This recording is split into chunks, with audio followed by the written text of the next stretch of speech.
आप सभी का स्वागत है हमारे वास्तविकता संग्रह के दैनिक अध्ययनिका में, जिनके लेखक हैं reverend doctor pastor Chris Oyakhilome DSc DSc DD।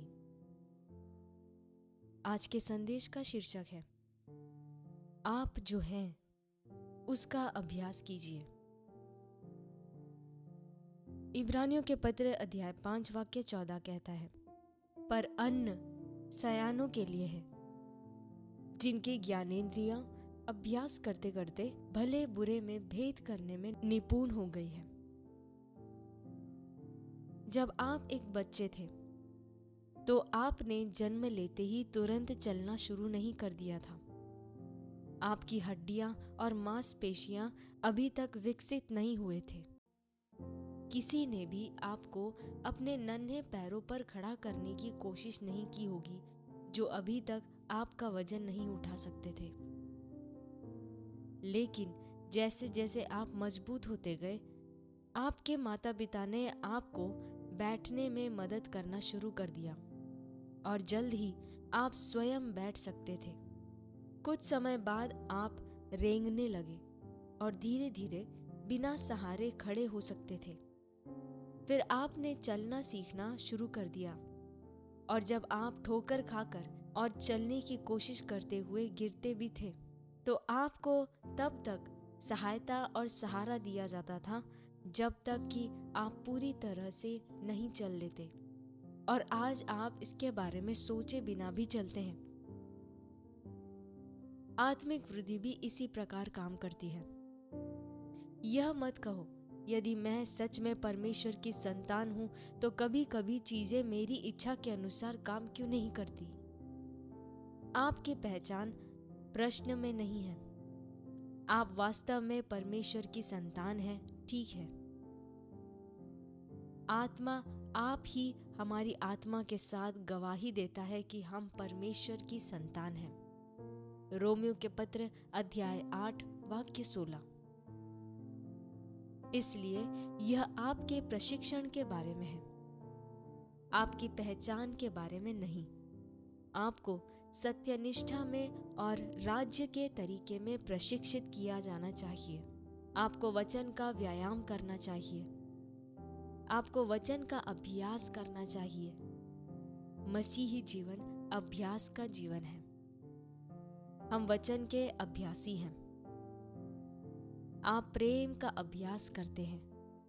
आप विश्वास का अभ्यास करते हैं। आप अपने दैवीय अधिकार का अभ्यास करते हैं। आप आनंद, शांति और प्रभुत्व का अभ्यास करते हैं जब तक कि आप उन्हें सहजता से नहीं जीते। वचन का अभ्यास करना वचन को करना है। याकूब के पत्र अध्याय 22 से 25 कहता है, परंतु वचन पर चलने वाले बनो और केवल सुनने वाले ही नहीं, जो अपने आप को धोखा देते हैं। क्योंकि जो कोई वचन का सुनने वाला हो और उस पर चलने वाला न हो, तो वह उस मनुष्य के समान है जो अपना स्वाभाविक मुंह दर्पण में देखता है। व्यक्ति पर करने वाला नहीं है, इसलिए वह अपने आप को देखकर चला जाता और तुरंत भूल जाता है कि मैं कैसा था।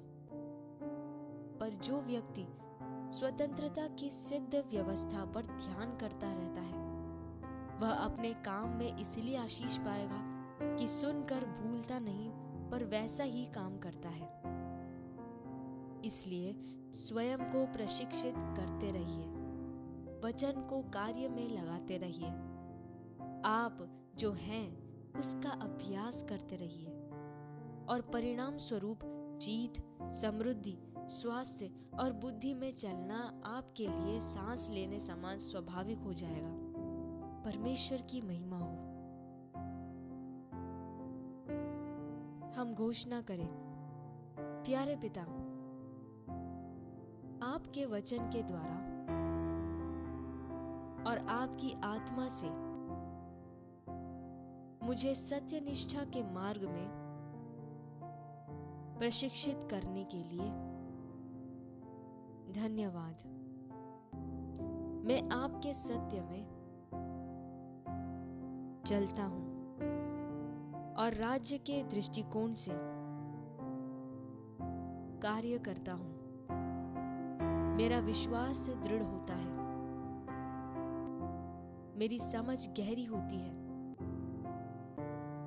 और मैं प्रतिदिन प्रभुत्व और विजय में जीवन जीता हूं, क्योंकि मैं आपके वचन में और आपके वचन के द्वारा जीता हूं। यीशु के नाम में आमीन।